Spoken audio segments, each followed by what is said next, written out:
Friends, welcome back to our channel Ammu ఆంధ్రపిల్ల. Welcome back to one more beautiful vlog. So ఈ వీడియోలో మనం విజయనగరంలో Korukonda road మీద ఉన్న రామనారాయణం టెంపుల్ ని కంప్లీట్ గా ఎక్స్ప్లోర్ చేయబోతున్నాం. ఈ ప్లేస్ గురించి ఫుల్ డీటెయిల్స్ అంటే location, timings, ticket prices and ఇక్కడ ఉన్న మెయిన్ అట్రాక్షన్స్ అన్ని కవర్ చేస్తాను. ముందుగా ఈ టెంపుల్ యొక్క యూనిక్ ఆర్కిటెక్చర్ గురించి చూపిస్తాను. ఎస్పెషల్లీ ధనుస్సు బాణం షేప్ డిజైన్ ఎలా ఉంది అనేది క్లియర్ గా ఎక్స్ప్లెయిన్ చేస్తాను. తర్వాత మనం రామాయణ దర్శనం గ్యాలరీస్ లోకి వెళ్తాం. అక్కడ రామాయణం స్టోరీని ఎలా రిప్రజెంట్ చేశారో స్టెప్ బై స్టెప్ చూపిస్తాను. ఇంకా ఇక్కడ ఉన్న Hanuman statue, Saraswati statue and Lakshmidevi విగ్రహాలు కూడా కవర్ చేస్తాను. ఈవినింగ్ టైంలో జరిగే హనుమాన్ లేజర్ షో గురించి కంప్లీట్ డీటెయిల్స్, టైమింగ్స్ తో పాటు రియల్ విజువల్స్ చూపిస్తాను. అలాగే మహాహారతి ఎలా జరుగుతుంది, ఆ ఎక్స్పీరియన్స్ ఎలా ఉంటుంది అనేది కూడా వీడియోలో ఉంటుంది. ఇంకా చాలా మందికి తెలియని శ్రీరామ స్తూపం గురించి కూడా ఎక్స్ప్లెయిన్ చేస్తాను. ఎస్పెషల్లీ రామకోటి బుక్స్ ఇక్కడ ఎలా స్టోర్ చేస్తారో చూపిస్తా. సో ఓవరాల్ గా ఈ వీడియోలో మీరు ఈ ప్లేస్ గురించి A to Z complete information అయితే చూడగలుగుతారు. మీరు ఇక్కడికి విజిట్ చేయాలి అంటే ముందుగా తెలుసుకోవాల్సిన అన్ని డీటెయిల్స్ ఈ వీడియోలో ఉంటాయి. సో వీడియోని స్కిప్ చేయకుండా లాస్ట్ వరకు చూడండి and let's start our journey. So విజయనగరంలో కోరుకొండ రోడ్డు మీద ఉన్న రామనారాయణం టెంపుల్ అనే ప్లేస్ గురించి చెప్పాలంటే ఇది జస్ట్ ఒక టెంపుల్ కాదు, ఒక complete spiritual, cultural and visual experience లాగా ఉంటుంది. ఈ ప్లేస్ కి మీరు ఫస్ట్ టైం వెళ్ళినప్పుడు ఎంట్రన్స్ దగ్గర నుండి చూస్తేనే మనకి ఒక గ్రాండ్ ఫీలింగ్ వస్తుంది. ఎందుకంటే డిజైన్ మొత్తం చాలా యూనిక్ గా ఉంటుంది. రామాయణం థీమ్ తో డిజైన్ చేశారు. ఈ టెంపుల్ ని మనం పైన నుండి చూస్తే స్ట్రక్చర్ ఒక విల్లు లాగా కనిపిస్తుంది. అంటే రాముడు యూజ్ చేసే ధనుస్సు బాణం షేప్ లో కనిపిస్తుంది. ఇది చాలా రేర్ కాన్సెప్ట్ అని చెప్పాలి. మనం నార్మల్ గా టెంపుల్స్ అంటే గోపురం, మండపం అని ఎక్స్పెక్ట్ చేస్తాం. కానీ ఇక్కడ కాన్సెప్ట్ మొత్తం డిఫరెంట్ గా ఉంటుంది. కాబట్టి ఫస్ట్ లుక్ లోనే మనకి క్యూరియాసిటీ పెరిగిపోతుంది. వైజాగ్ నుండి అరౌండ్ 45 కిలోమీటర్స్ డిస్టెన్స్ లో ఉండటం వల్ల వీకెండ్ ట్రిప్ కి పర్ఫెక్ట్ డెస్టినేషన్ అని చెప్పొచ్చు. ఫ్యామిలీ, ఫ్రెండ్స్ తో ఈవెన్ సోలోగా వెళ్ళినా కూడా ఫుల్ గా ఎంజాయ్ చేయొచ్చు. అండ్ ఈ టెంపుల్ ని NCS చారిటబుల్ ట్రస్ట్ కన్స్ట్రక్ట్ చేసింది. టోటల్ గా 15 acres లో స్ప్రెడ్ అయి ఉంటుంది ఈ టెంపుల్. కాబట్టి ప్లేస్ చాలా స్పేషియస్ గా ఉంటుంది. క్రౌడ్ ఉన్నా కూడా కంజెస్టెడ్ ఫీలింగ్ ఉండదు. డిజైన్ మొత్తం రామాయణం బేస్ చేసుకొని చేశారు కాబట్టి ప్రతి కార్నర్ లో ఒక స్టోరీ ఉంటుందని చెప్పొచ్చు. టెంపుల్లో ఉన్న 12 టవర్స్ చాలా స్పెషల్. అవి శ్రీరాముని వనవాసం 12 సంవత్సరాలని రిప్రజెంట్ చేస్తాయి అని చెప్తారు. సో ఆర్కిటెక్చర్ లో కూడా ఒక డీప్ మీనింగ్ ఉంది. ఇక్కడికి వచ్చిన వాళ్ళకి జస్ట్ దర్శనం మాత్రమే కాదు, ఒక స్టోరీని ఎక్స్పీరియన్స్ చేస్తున్నట్లు అనిపిస్తుంది. టెంపుల్ లోపలికి ఎంటర్ అయ్యాక మనకి మెయిన్ గా కనిపించే హైలైట్ రామాయణ దర్శనం. ఇది సెమీ సర్క్యులర్ గ్యాలరీస్ లాగా ఉంటుంది. చాలా సిస్టమేటిక్ గా డిజైన్ చేశారు. ఇక్కడ టోటల్ గా 72 ఆయిల్ పెయింటింగ్స్ ఉంటాయి. అవి చాలా రియలిస్టిక్ గా అండ్ న్యాచురల్ గా డిజైన్ చేశారు. శ్రీరాముని జననం నుండి స్టార్ట్ అయ్యి బాలకాండ, అయోధ్యకాండ, అరణ్యకాండ, కిష్కింధకాండ, సుందరకాండ, యుద్ధకాండం వరకు కంప్లీట్ రామాయణం ని విజువల్స్ లో చూపిస్తారు. మనం అక్కడ నడుస్తూ వెళ్తే ప్రతి సీన్ ని అబ్జర్వ్ చేస్తూ వెళ్తుంటే టైం ఎలా అయిపోతుందో కూడా తెలీదు. ప్రతి పెయింటింగ్స్ లో డీటెయిల్స్ చాలా క్లియర్ గా ఉంటాయి. ఎక్స్ప్రెషన్స్, కలర్స్, బ్యాక్గ్రౌండ్ అన్ని చాలా డెప్త్ తో డిజైన్ చేశారు కాబట్టి మనకి స్టోరీ స్ట్రాంగ్ గా కనెక్ట్ అవుతుంది. కిడ్స్ కి కూడా చాలా ఎడ్యుకేషనల్ గా ఉంటుంది. పేరెంట్స్ కూడా పిల్లలకి రామాయణం స్టోరీని ఎక్స్ప్లెయిన్ చేస్తూ వెళ్ళొచ్చు. సో ఫ్యామిలీ బాండింగ్ కి కూడా ఇది మంచి ప్లేస్.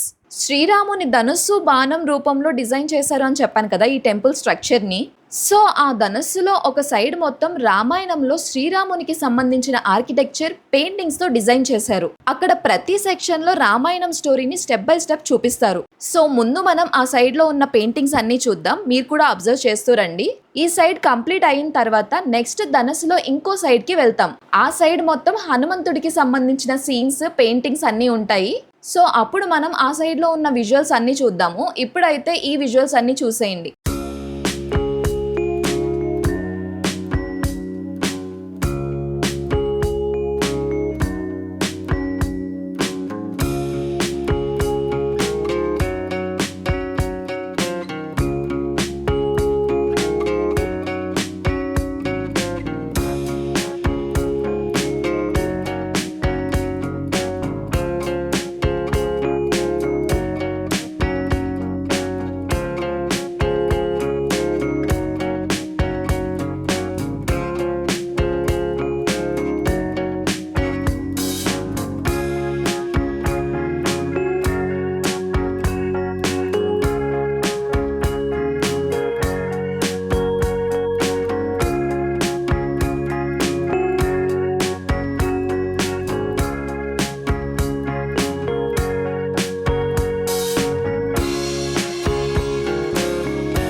రామాయణం సెక్షన్లోకి ఎంటర్ అయ్యే ముందు మనకి శ్రీ మహావిష్ణువు టెంపుల్ కనిపిస్తుంది. కాబట్టి ముందు అక్కడ దర్శనం చేసుకొని తర్వాత రామాయణం ఆర్కిటెక్చర్ పెయింటింగ్స్ ఉన్న సెక్షన్లోకి ఎంటర్ అవుతాం. నేను మీకు ఆ విజువల్స్ ముందు చూపించలేదు, కొంచెం మిస్ అయింది, కాబట్టి ఇప్పుడు మళ్ళీ క్లియర్గా చూపిస్తున్నా చూడండి. అండ్ నెక్స్ట్ ఇలా ధనుస్సులో ఒక సైడ్లో ఉన్న రామాయణం స్టోరీస్ అన్ని కంప్లీట్ అయిన తర్వాత ముందుకి వెళ్తే మనకి ఒక పెద్ద హనుమాన్ స్టాచ్యూ కనిపిస్తుంది. అప్రాక్స్గా 60 feet హైట్లో ఉంటుంది. ఇదే మన బజరంగబలి స్టాచ్యూ. ఈ టెంపుల్ ప్రీమిసెస్ లో ఉన్న హనుమాన్ స్టాచ్యూ కూడా చాలా హైలైట్. 60 feet ఉన్న ఈ హనుమాన్ స్టాచ్యూ చాలా పవర్ఫుల్ గా ఉంటుంది. చూస్తే డివోషన్ ఆటోమేటిక్ గా వచ్చేస్తుంది. ఇప్పుడు ఇక్కడ ఉన్న ఇంకో మెయిన్ అట్రాక్షన్ గురించి చెప్పాలంటే హనుమాన్ లేజర్ షో. ప్రపంచంలోనే ఎక్కడా లేని ఈ హనుమాన్ లేజర్ షో మన ఆంధ్రాలో ఇప్పుడు విజయనగరంలోనే ఉంది. ఈవినింగ్ టైంలో ఈ లేజర్ షో స్టార్ట్ అవుతుంది. చాలా మంది స్పెసిఫికల్లీ ఈ షో కోసమే వెయిట్ చేస్తారు. Hanuman Chalisa and Panchamukha Anjaneyam concept ని బేస్ చేసుకొని లైట్స్, మ్యూజిక్, నేరేషన్తో చాలా ఎంగేజింగ్గా చూపిస్తారు. కిడ్స్ నుంచి ఎల్డర్స్ వరకు అందరికీ నచ్చుతుంది. ఎస్పెషల్లీ నైట్ టైంలో లైటింగ్ ఎఫెక్ట్తో చాలా సినిమాటిక్గా ఉంటుంది. ఇంకా లేజర్ షో టైమింగ్స్ విషయానికి చెప్పాలంటే 3 slotsగా వేస్తారనమాట. 3 times వేస్తారు ఈ లేజర్ షో. 6:30, 7:30 అండ్ 8:30కి. ఈ లేజర్ షో ఓన్లీ ఈవినింగ్ టైమ్స్లోనే ఉంటుంది కాబట్టి ఈ 3 different slotsలో ఒక స్లాట్ చూస్ చేసుకొని ఆ స్లాట్కి ముందే రీచ్ అయితే బెటర్.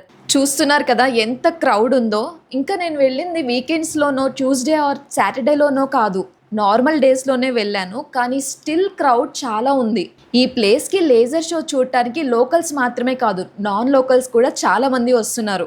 లేజర్ షో స్టార్ట్ అయ్యాక ఆ సౌండ్ అండ్ విజువల్స్ కాంబినేషన్ చూస్తుంటే చాలా ఇంటెన్స్గా ఉంటుంది. ప్రతి సీన్ క్లియర్గా రిప్రజెంట్ చేస్తారు. లైట్స్, నేరేషన్, బ్యాక్గ్రౌండ్ మ్యూజిక్ అన్నీ కలిసి ఒక స్ట్రాంగ్ ప్రెజెంటేషన్ లాగా ఉంటుంది. ఆ టైంలో ఆడియన్స్ మొత్తం కంప్లీట్గా ఫోకస్ అయి చూస్తారు. నాకు పర్సనల్గా చాలా మెమరబుల్ అనిపించింది. ఈ లేజర్ షో డెఫినెట్లీ ఇక్కడ మెయిన్ హైలైట్ అని చెప్పొచ్చు. కుదిరితే మళ్ళీ ఒకసారి విజిట్ చేయాలి అనిపించే ఎక్స్పీరియన్స్ ఇది. ఎస్పెషల్లీ ఈవినింగ్లో కంప్లీట్గా చూడాలి అంటే టైం తీసుకొని వెళ్ళటం బెటర్. లిటరల్లీ ఆ లేజర్ షోకి గూస్ బంప్స్ వస్తాయి అంతే. ఈ హనుమాన్ లేజర్ షో చూసిన తర్వాత డైరెక్ట్ మనకి రామాయణంలోని సెకండ్ పార్ట్ పెయింటింగ్స్ లోకి ఎంటర్ అయ్యే వే ఉంటుంది. సో ఎవరు కన్ఫ్యూజ్ అవ్వకుండా స్టెప్ బై స్టెప్ చాలా క్లియర్ గా డిజైన్ చేశారు ఈ టెంపుల్. ధనుస్సులో ఉండే సెకండ్ పార్ట్ లో హనుమంతుని స్టోరీస్ కూడా ఉంటాయి అని చెప్పాను కదా, ఆ పెయింటింగ్స్ ఉన్న విజువల్స్ ని మీరు ఇప్పుడు చూసేయండి. నెక్స్ట్ ఇంకా ఈ టెంపుల్లో ఏమేమి అట్రాక్షన్స్ ఉన్నాయి, ఏమేమి స్పెషల్స్ ఉన్నాయి అనేది కూడా ఎక్స్ప్లెయిన్ చేస్తాను.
సో చూశారు కదా రామాయణం స్టోరీని స్టెప్ బై స్టెప్ గా ఎంత చక్కగా గ్యాలరీస్ లో పెయింటింగ్స్ లా డిజైన్ చేశారో.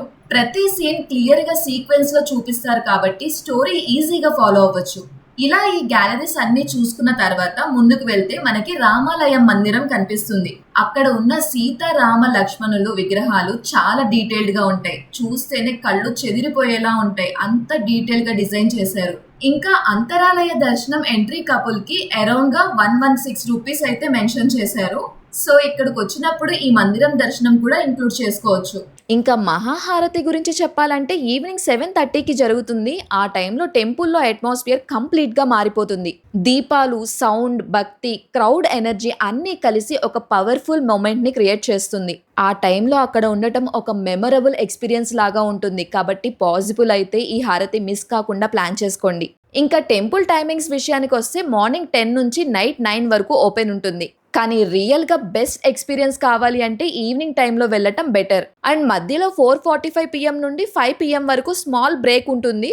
ఆ తర్వాత మళ్ళీ ఎంట్రీ స్టార్ట్ అవుతుంది. ఈవినింగ్ టైమ్స్లో లైటింగ్ వల్ల టెంపుల్ ఇంకా బ్యూటిఫుల్గా కనిపిస్తుంది. ఇంకా ఈ టెంపుల్ ఎంట్రీ టికెట్ ప్రైస్ విషయానికి వస్తే 2 డిఫరెంట్ వేస్లో ఉంటాయి. అంటే మార్నింగ్ టైం ఒక ప్రైస్లో, ఈవినింగ్ టైం ఇంకొక ప్రైస్లో ఉంటాయి అన్నమాట. కొంచెం వేరియేషన్ ఉంటుంది. ఎందుకంటే ఈ టెంపుల్లో హనుమాన్ లేజర్ షో ఉంటుంది కాబట్టి చాలా మంది ఈవినింగ్ టైమ్స్లో రావడానికి ప్రిఫర్ చేస్తారు.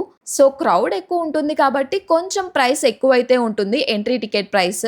అండ్ ఆ టికెట్ ప్రైసెస్ ఎలా ఉన్నాయో ఇప్పుడు చూద్దాం. మార్నింగ్ 10 నుంచి ఈవినింగ్ 5 వరకు 10 years లోపు చిల్డ్రన్కి 10 రూపీస్ అయితే టికెట్ ప్రైస్ ఉంది. అండ్ అడల్ట్స్కి 40 రూపీస్ ఉంది. And evening after 5 ticket price వచ్చేసి 10 years లోపు చిల్డ్రన్కి 20 రూపీస్, అడల్ట్స్కి అయితే 60 రూపీస్ ఉంది. సో ఇలా ఇక్కడ డిఫరెంట్ కేటగిరీస్లో ఉంటాయి టికెట్ ప్రైసెస్ అనేవి. మీరు మీ కన్వీనియన్స్, ఇంట్రెస్ట్ ప్రకారం సెలెక్ట్ చేసుకోవచ్చు. ఓవరాల్గా చెప్పాలంటే బడ్జెట్ ఫ్రెండ్లీ ప్లేస్ అని చెప్పాలి. అండ్ టెంపుల్ సరౌండింగ్స్లో సరస్వతీదేవి అండ్ లక్ష్మీదేవి విగ్రహాలు కూడా ఉంటాయి. So knowledge, wealth and strength అన్ని రిప్రజెంట్ చేస్తాయి అని చెప్పొచ్చు. ఇక్కడ ఫొటోస్ తీసుకోవడానికి కూడా చాలా మంచి స్పాట్స్ ఉంటాయి. ఇక్కడ ఇంకా చాలా ఇంపార్టెంట్గా మెన్షన్ చేయాల్సింది శ్రీరామ స్తూపం. చాలా మంది భక్తులు రామకోటి, శ్రీరామనామం లక్షల సార్లు రాస్తారు. ఆ బుక్స్ అన్ని ఇక్కడికి తీసుకొచ్చి ఈ స్తూపంలో స్టోర్ చేస్తారు. లక్షల మంది భక్తుల నమ్మకం, భక్తి ఒకటే ప్లేస్లో ఉండటం వల్ల చాలా పవర్ఫుల్ ఫీలింగ్ వస్తుంది. మనం అక్కడ నిలబడి చూస్తే ఒక డిఫరెంట్ కామ్నెస్ అనిపిస్తుంది. ఈ స్తూపం భక్తికి ఒక ప్రతీకం లాగా ఉంటుంది. అందుకే అక్కడ కొంచెం టైం స్పెండ్ చేస్తే చాలా మంచిది. అండ్ ఈ ప్లేస్ని డిజైన్ చేసింది నారాయణం నరసింహమూర్తి గారు. ఆయన మెయిన్ విజన్ ఏంటి అంటే రామాయణంలో ఉన్న వాల్యూస్ని సొసైటీకి అందించడం. ఇక్కడ మనకి ధర్మం, సత్యం, మర్యాద, రెస్పెక్ట్, పేషెన్స్, ఫ్యామిలీ వాల్యూస్ లాంటివి అన్ని ఇండైరెక్ట్ గా కన్వే అవుతాయి. కాబట్టి ఇది జస్ట్ టూరిజం స్పాట్ కాదు, ఒక స్పిరిచువల్ లెర్నింగ్ సెంటర్ అని చెప్పాలి. ఇక్కడికి వచ్చిన తర్వాత మనం కొంచెం కామ్గా ఫీల్ అవుతాం. మైండ్కి కూడా చాలా రిలాక్సేషన్ దొరుకుతుంది. ఇంకా లొకేషన్ గురించి చెప్పాలంటే ఈ టెంపుల్ విజయనగరం టౌన్ సెంటర్ నుండి అప్రాక్స్గా 6 kilometers డిస్టెన్స్లో ఉంది. అండ్ విశాఖపట్నం నుండి అరౌండ్ 45 kilometersలో ఉంటుంది. ట్రావెల్ చాలా ఈజీగా ఉంటుంది. రోడ్స్ కూడా చాలా బాగుంటాయి. అండ్ విశాఖపట్నం ఎయిర్పోర్ట్ నుండి 50 kilometers డిస్టెన్స్లో ఉంటుంది. ఫ్యూచర్లో భోగాపురం ఎయిర్పోర్ట్ కంప్లీట్ అయ్యాక ఇంకా ఈజీ అవుతుంది. ఇంకా ఈవినింగ్ టైంలో లైట్స్ ఆన్ అయ్యాక టెంపుల్ కంప్లీట్గా మారిపోతుంది. Gardens, walking paths, photo points అన్నీ చాలా నీట్గా మెయింటైన్ చేస్తారు. మీరు ఇక్కడికి వచ్చినప్పుడు స్లోగా ఎక్స్ప్లోర్ చేస్తూ ప్రతి కార్నర్ ఎంజాయ్ చేస్తే 2 to 3 hours ఈజీగా స్పెండ్ చేయొచ్చు. ఈవెన్ ఫుల్ ఈవినింగ్ అక్కడే స్పెండ్ చేయొచ్చు. ఇంకా మొత్తంగా చూస్తే రామాయణం టెంపుల్ అనే ప్లేస్లో devotion, architecture, story telling, experience అన్నీ కలిసి ఒక కంప్లీట్ ప్యాకేజ్ లాగా ఉంటాయి. మీరు స్పిరిచువల్గా కనెక్ట్ అవ్వాలి అనుకున్నా, ఒక యూనిక్ ప్లేస్ ఎక్స్ప్లోర్ చేయాలి అనుకున్నా కూడా ఈ place definitely must visit place అని చెప్పాలి. ఇక్కడికి మీరు ఒక్కసారి వచ్చారంటే మళ్ళీ మళ్ళీ రావాలనిపించే ప్లేస్ అండి. సో ఫ్రెండ్స్, మీరు వైజాగ్ సైడ్ ట్రిప్ ప్లాన్ చేస్తే ఈ ప్లేస్ని కంపల్సరీగా ఇంక్లూడ్ చేయండి. మీ ఎక్స్పీరియన్స్ ఎలా ఉందో కమెంట్లో షేర్ చేయండి. వీడియో నచ్చితే లైక్ చేసి షేర్ చేయండి. ఇలాంటి ట్రావెల్ అండ్ డివోషనల్ బ్లాగ్స్ కోసం మన ఛానల్ని సబ్స్క్రైబ్ చేయడం మర్చిపోకండి. And don't forget to hype the video. మళ్ళీ నెక్స్ట్ వీడియోలో కలుద్దాం. Until then, bye.